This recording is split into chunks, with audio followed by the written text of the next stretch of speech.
Darin Kwilinski here in the ESPN Esports studio with you, and we're roughly past the halfway point of the spring split. Wait, really? Already? I'm going to blink and we'll be at Worlds.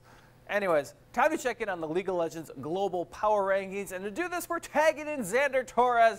Long time no see, buddy. Great to have you. Let's jump right in to number 5, Royal Never Give Up. Now, starting jungler MLXG has stepped down for the rest of the split, Xander, giving your boy Karsa an opportunity to step up big time. Tell us about this change.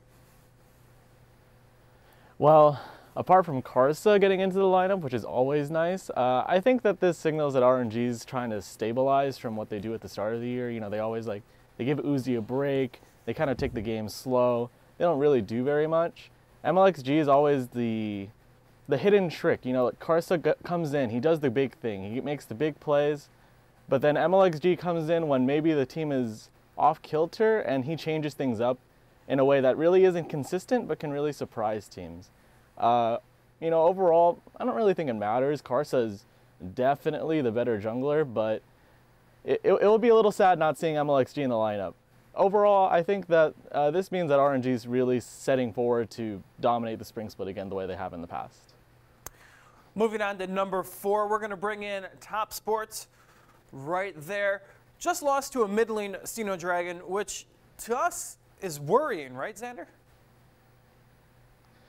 Yeah, when I saw that result this morning, I was side-eyeing Top. It feels like in the LPL, whenever a team is really, really good, they just disappoint you. It doesn't matter if it's IG, it doesn't matter if it's RNG. This time it's Top against, you know, Sino Dragon. They're a good team, they're a solid team. They're just really boring, and I think that they have a really good style to counter what Top does. They're really active in both mid and top side of the map. I mean, how can't you be? You have Knight, like the phenom prodigy mid laner.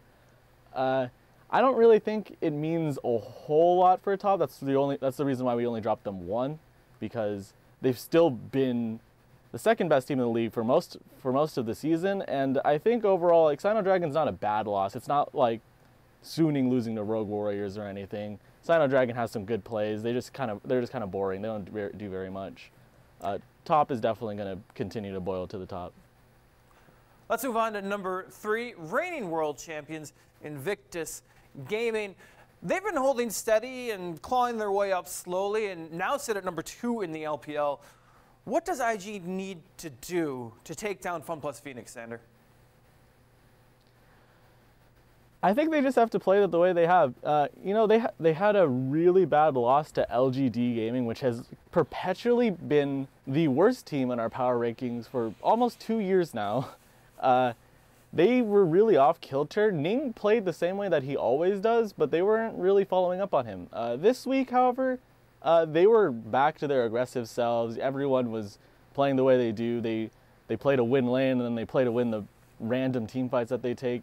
You know, IG has never really been a super clean team, but they've always really been good at making, you know, lemonade out of any lemons that they get, right? They do what it takes to win a game based on their sheer mechanics. And there's also Jackie Love returning. I don't know why they started West. It was probably an extra break or something, but Jackie Love was the piece that made IG the world champion last year. They needed that big AD carry in the late game, and they got him.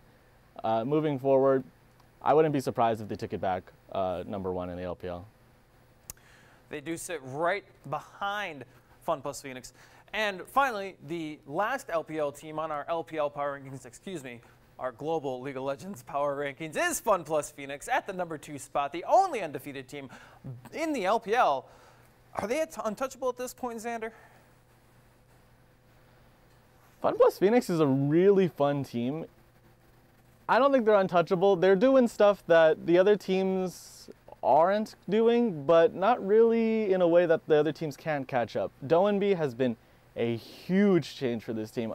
I actually gave them an A for just adding Doenby to the lineup, and a lot of people scoffed at that. But now, he really gives FPX the control that they need to, you know, take them forward. Before it was like, well, we don't really have an early game, we don't really have a mid game, but we got this great late game, right?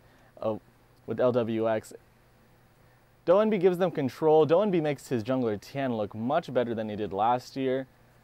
I think that moving forward for FPX, it's really about seeing how much they can diversify their strategy. At this point, it's like, okay, so what can Doenby play to keep the early game stable for LWX to carry later? And right now, it seems like what he's going to do is continue to play melee mid laners, continue to play things that have a weird amount of lane priority, whether it be Kled or some kind of tank champion. I don't really see FPX as a world beater the same way that I see IG or even RNG. They have talent and they have good players. It's just I don't see them maybe overtaking Griffin at #1 anytime soon. And that was a great segue. Perched up at #1, still 4th week in a row, the only deviation in the top 5. LCK's very own Griffin, 10-0 overall, 20-1 game record. Xander, it's still early in the year, but if this trend continues, are we going to see Griffin bring international glory back to the LCK at MSI? Okay. It's really hard to say for Griffin. Griffin is incredible. Griffin has destroyed its competition pretty much every game. They have so many 2-0 sweeps. I think they've only dropped 1 game overall. They have so much immense talent, and the team fighting that they can pull out of anything, it doesn't matter how much gold they're behind, they can do it. The only problem for me is that Korea has been a relatively weak region, I should say. They're still the 2nd best region in the world, but they're not really performing up to the level that they can. I think Griffin is possibly suffering from a lack of competition, and you always have to consider that when you go into big international events. So while like the LPL maybe isn't at the very top, the #1 team, they have several teams in our top 10, and they're really showing how much you can do in this meta in their own region. There are 4 or 5 teams vying for the best in their region, while Griffin is just, sitting lonely at the top. I think Griffin's incredible, and I think Chovy and Viper are going to be the scariest carry duo, when they eventually make it to an international tournament, probably this MSI. But I think we really need to see them challenged by teams that can actually do something when they beat them in the early game. Griffin is great, but Griffin is, in my opinion, not quite untouchable either.